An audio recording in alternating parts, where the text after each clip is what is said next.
Coming up on today's edition of the Art Marketing Podcast, I'm calling an audible. I'm just going to go on a rant today, a rant that sums up some of my recent learnings from 12 years in the trenches, I guess, even longer than that now, a number of years in the trenches. But I think it's going to be a good one.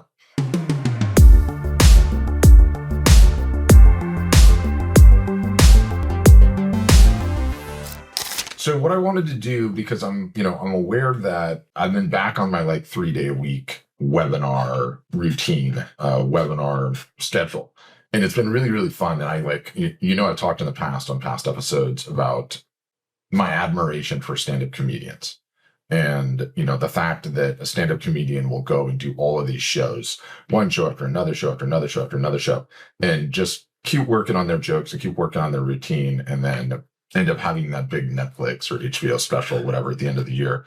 And I feel like with webinar presentations, it can kind of be that way when you keep covering the same thing.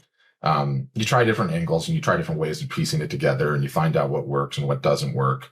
And while I'm no stand-up comedian, the reps and sets, the repetition and the practice, and then getting to see people's faces on Zoom, it's really cool on Zooms and lives. So I've kind of been working on this rant for, I don't know, maybe since early May, or maybe since right at the start of May. And I've been getting a ton of good feedback on it. And I realized, most of you guys will not come to a webinar because you're either already a customer of Art Storefronts, or you just listen to the podcast and you do your thing, wherever. Or maybe you've come to one and you didn't hear it, whatever the case may be. I was like, you know what? I've got to just record it. And that's the game plan. I'm just going to let it rip and give it a shot. So a rant, okay? And I'm going to start out with the cautionary tale. And it's going to go from a cautionary tale to an analogy that I'm going to come at three ways. Those of you that have been listening to the podcast for any length of time will see all of the themes and all of these things being stitched together that I've covered on this podcast going back a long, long time, especially a bunch of the episodes starting this year. But let's not stand on ceremony. Let's get right into it with the cautionary tale. The ancient history is prior to 2020, to COVID hitting in this company, my face was never on video. I had never really met in person with any of my customers. I'd never met with any of my customers on Zoom. I was not doing any outbound video marketing whatsoever. We had a blog, we had an email list, we had a podcast, sure, which was just audio. Everything changed in 2020 when COVID hit, right? Went from never running webinars at all to running webinars 3 days a week. And those are the outbound facing ones. And then multiple days a week as well, inbound, meaning just facing Art Storefronts customers. And it's been a good 6 years of that now at varying frequencies, varying cadences, but just a ton of reps and sets, talking to artists and photographers that are in every single solitary season of life. All over this country, the United States, all over North America for that matter, and all over Europe, Oceania as well, all over the place, just period. And you do enough of that, and it creates like a really, really unique situation, because you just get to talk to so many creators in so many different niches, with so many different subject matter materials from so many different backgrounds, and it really. It gives you this profound opportunity, ability, knowledge to be able to pattern match, and certain themes emerge, okay? Which is why I want to start with the cautionary tale, a cautionary tale that is full of optimism, right? So routinely on these webinars, I get people in their late 70s, in their 80s, occasionally in their 90s, and yes, a few times, even people that were over 100 years old, showing up on the webinar, asking like, hey, Patrick, how do I get this art out there? I've got all this art and, I need to get it out there. I need to sell it. I want people to see it. And, it's less about like financial necessity and more about like, they're still at it and they're still going. Let me put it to you a different way. I'm a marketing guy. I enjoy marketing. I'd like to think I'm decent at it. I'm going to enjoy it all the way until the time comes when I am able to retire. And then after I retire, I'm not going to market anymore. Okay? I will take up gardening. I will take up fishing. I might even take up golf. There's no way of taking up golf. It takes too much time. Beautiful real estate though. But the point is, Most people on planet Earth are like me. You work a job, you work a career, you enjoy it, you do your best, you get fulfillment out of it, you feed your family. And then when it comes time to retire, that's it. I'm done with that. I'm never going back. Okay. Where it's different is you guys, wherever you believe you came from, whether it's God created you or it was a Big Bang or whatever, that is just not how creatives are wired. Okay. What I've learned conclusively from all of these sessions with all of these people spanning all of these years is that you guys will never stop creating. You will be creating, okay, your creations, your artwork, your photography, your crafts, your sculptures, whatever it is, you will keep creating until your body physically does not allow you to do so. That is a profound, profound learning and statement. And I think every creator needs to internalize it and come to terms with it. Okay. The reason it's so profound is ultimately this desire to create, this desire for that work product to be seen, the desire to get feedback on that work print. And for a great many of you, for that product to be sold will never leave you. Okay. It will never leave. It is just the craziest thing ever. It is something that is so unique to your gifting. It is something that is so not normal to a great many others. Okay. And where this gets profound, okay, is that for most of you listening to this podcast, you likely have 20 or 30 or 40 or 50 or 60, 70, 80 years left. Okay. If the promise, if the hype of AI in which we all get personalized healthcare and every disease gets solved, you might be listening. There's probably somebody listening to this that's going to live to be like 150 or 160 years old. Okay. That's a crazy thing to contemplate. And why do I bring that up? I bring that up to say, you gotta internalize the perspective of how much time you have left as a creator to get the business right, to do the basics. Okay. The cautionary tale in all of it is that I don't want you to end up that 90-year-old going, I've never turned on a computer. I don't know how to use a cell phone.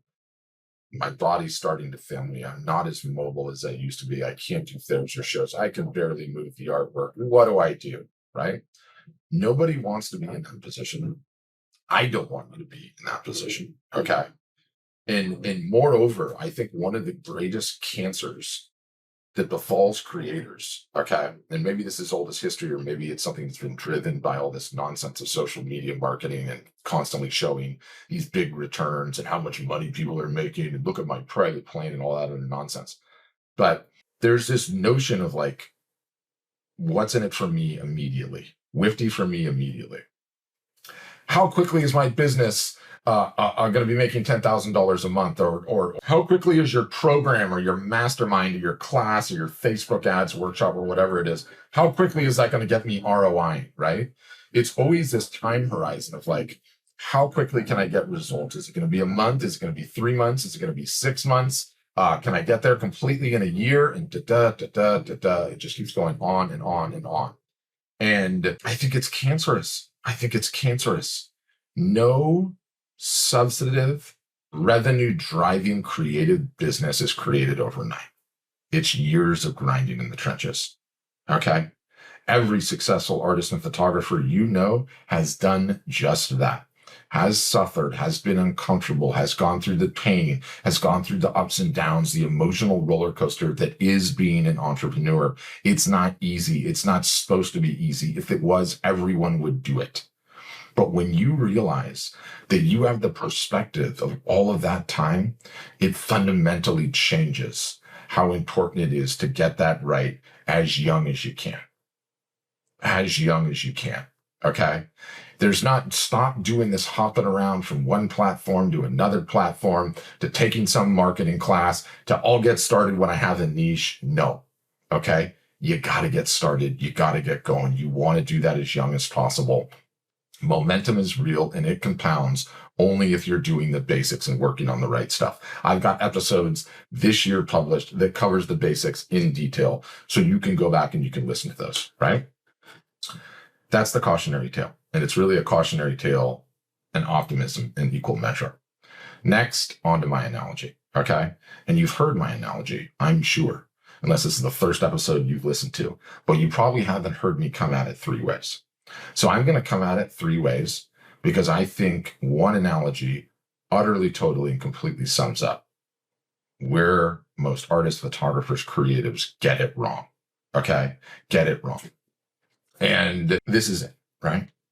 Everything that we attempt to do in the online digital world that we all live in today is just mimic the paradigm of what's worked for centuries in that offline analog real world, right?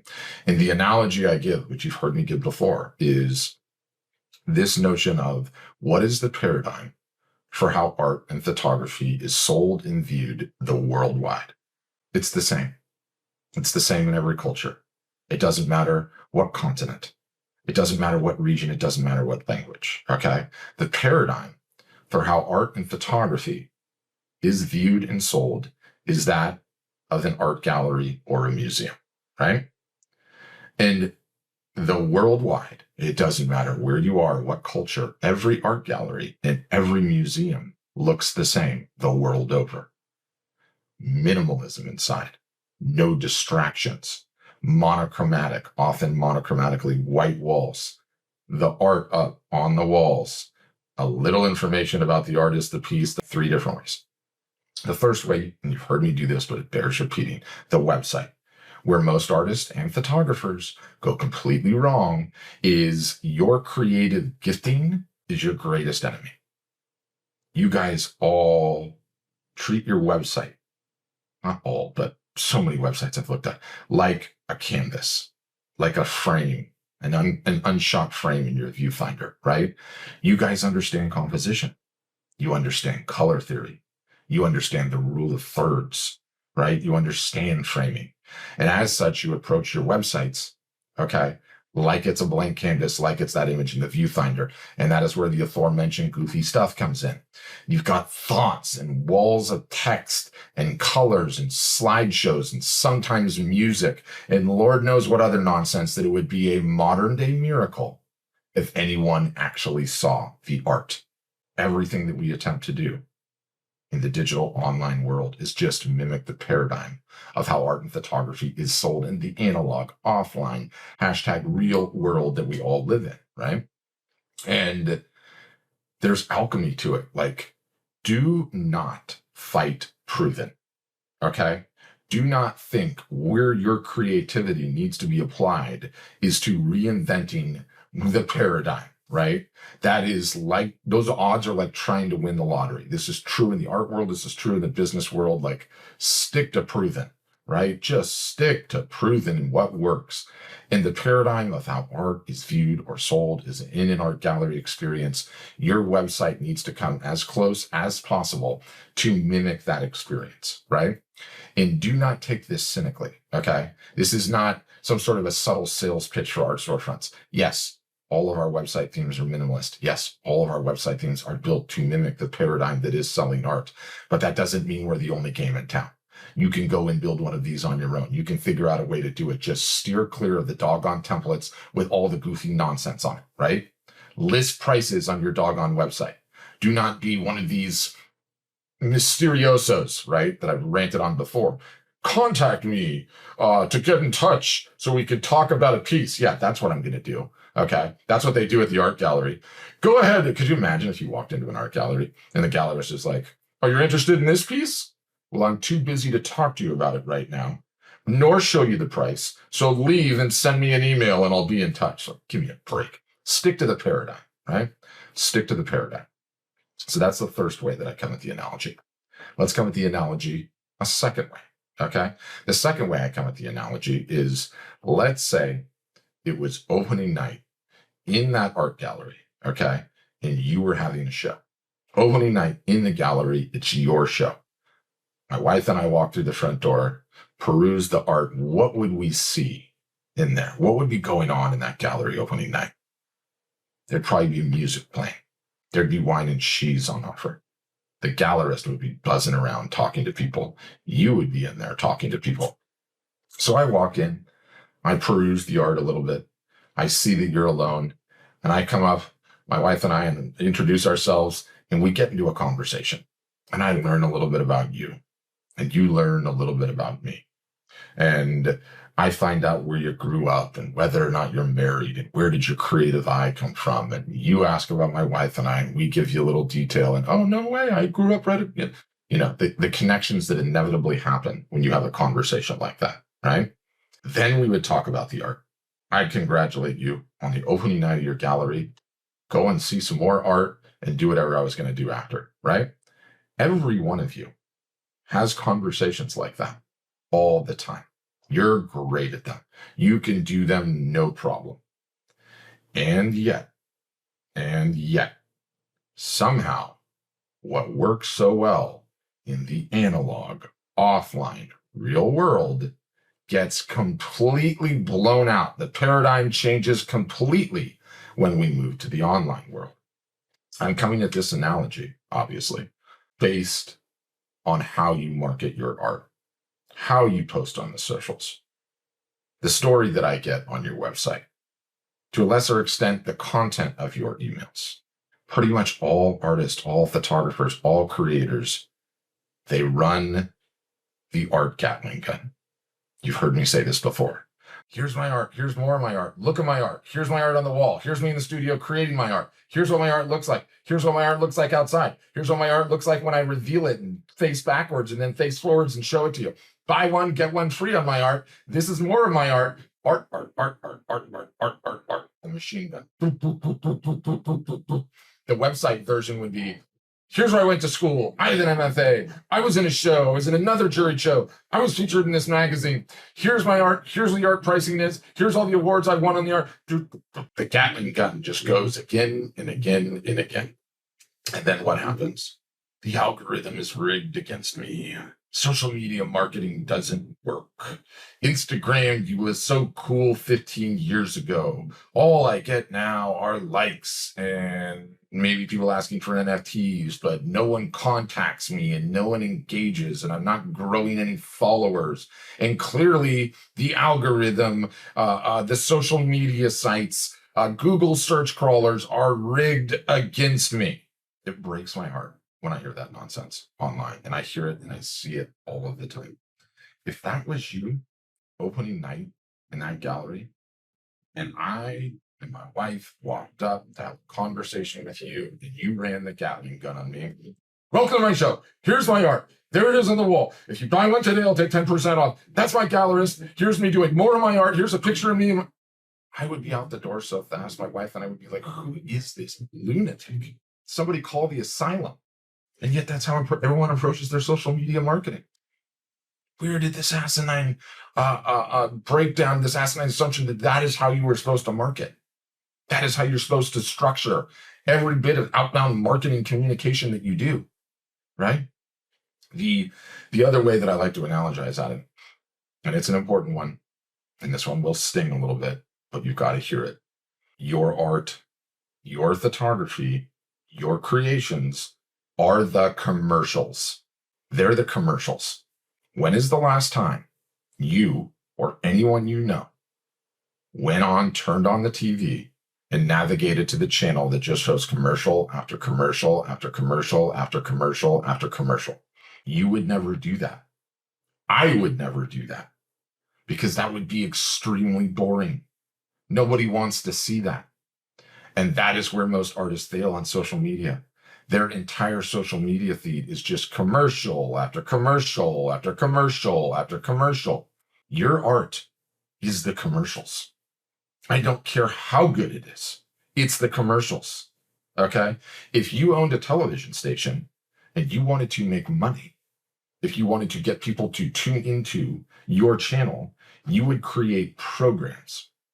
The programs are what give you the ability to run commercials. The programs are what give you the ability to run commercials. What is the programming? The programming is you, who you are, where you're from, where you got your creative eye. What kind of a human being are you? Are you ever vulnerable? Are you dark? Are you witty? Are you funny? Do you have stage fright? Are you terrified of being on camera? Do you have self-doubt? Do you have a messed up family? Do you have a not so perfect life? Spoiler alert, none of us have a perfect life. Everyone in our lives have got stuff. When we realize that someone else is being honest with us and they've got stuff in their life like we have in our life, immediately the bond happens. You are the programming. It's a profound thing when you hear it that way. You are the programming. Your story is the programming. And we need a way to be able to figure that out, to consume that, to learn that and understand that. And I would go as far to say that if you somehow get me onto your socials, get me onto your website, get me into your email, and you don't give me an opportunity to get to know, like, and trust who you are as a human being, then you've lost. The math say that person is never coming back. And you guys are all so eminently capable of doing this. It's exactly what you do every single solitary time you're engaged in a conversation in the real world. Yet somehow, some way, the minute it goes to online, everything goes out the window. Human beings are wired to make purchasing decisions on people we know, we like, we trust, we find funny, we have a shared cultural heritage with, or a shared bond, or a shared geographic location, or we feel sorry for, or we can empathize with. All of those things that are simply just not possible to convey with the artwork alone. Your art is the commercials. Work on the programming. Second way that I come at that analogy with the art gallery. The third one might even have the most teeth. If you own that gallery, okay, it's your art gallery that you just had your opening night in. Your art gallery's in the middle of the best mall in your town. Your art gallery's on Main Street, or it's in the Main Street of the Arts District, or for my European listeners, on the High Street. If you owned that retail art gallery, that would mean you have the expense of the rent on that retail art gallery, which means you would keep that retail art gallery open probably, let's be honest, 4 to 5 days a week if you're European, 5 to 6 days a week if you're American, right? You would make sure that someone is down there in the morning to open that shop up, to keep that shop open, to close it down at the end of the night, to follow up and do all of the things that it requires to run a retail art gallery business. What you would not do, okay, what you would not do is you would not walk up to the glass door in front of the shop, grab the open for business sign, turn it around to closed, and say, sorry, closed for summer, artist got burnt out. Sorry, closed for the next month, artist had life happen. You would never do that. And yet that's what you do with your marketing. That's what artists and photographers do with their marketing. Life happens. They get burnt out. They don't want to do it. They go and work on other things and tell themselves it's progress to avoid the one thing that will actually move the needle. If you had a retail gallery, there would be times where you did not want to get out of bed, that you would drag your butt out of bed and go down and open the doors in that gallery because you know you need to keep it open because you've got rent to pay, right? Your digital art gallery is no different. It is absolutely no different. It is the same entity. Somewhere along the line, whenever we cross the chasm from real world to digital online world, everyone sort of just lost the plot. That somehow you don't need to be consistent in your marketing. That somehow you can take days and weeks and years and months off. You have to keep the art gallery door open. You would never not keep the art gallery door open if it was in the real world. And again, going back to previous episodes, like, we all get burnt out. Life happens to all of us. There are times where you can't keep the doors open 5 and 6 days a week. All I'm saying is you just can't close it down for months at a time. If you can only keep the doors open on Mondays and Fridays, then do it on Mondays and Fridays, right? There's going to be some times where the gallery is going to be open more than others, but you have to stay consistent in your marketing. And that's it. That analogy, 3 different ways, perfectly explains, perfectly bottles up what all creatives go through. And when you look at the time horizon, the sheer number of years you've got left to get this right, and also the facts that, as it turns out, none of us are getting any younger. You want to get to this whenever you can get to this, whenever the message hears you and it sinks in, because the older you get, the harder it gets. But you can still do it no matter what age you're at, because the time horizon is so significant, because you're never going to stop creating. Everything that we seek to do in the online world is just mimic the paradigm of what works in the real world, the analog world, the world that we all live in. And if you think about your art business that way, it is my firm belief that things will change. Yes, you're going to have to suffer. Yes, you're going to have to work on things that you don't want to work on, but that's growing a business, no matter what it is. You talk to any successful artist, you talk to any successful photographer that's where you want to be, and ask them how many years of grinding it took them. Ask them how many years of being in the trenches, working on the basics, keeping the gallery open, letting people know who they are, getting to know them, having the proper art gallery website up and running, doing all those fundamental basics that I mentioned in episodes previous. And they'll tell you they've been doing it for years and years and years. And guess what? You've got years and years and years left. So nail this now so that you're never the 90-year-old going on to Zoom calls or whatever we're going to have in the future saying, can you help me sell this art? What do I do? It's doing the basics and doing them consistently. On that note, thanks for listening. And as always, have a great day.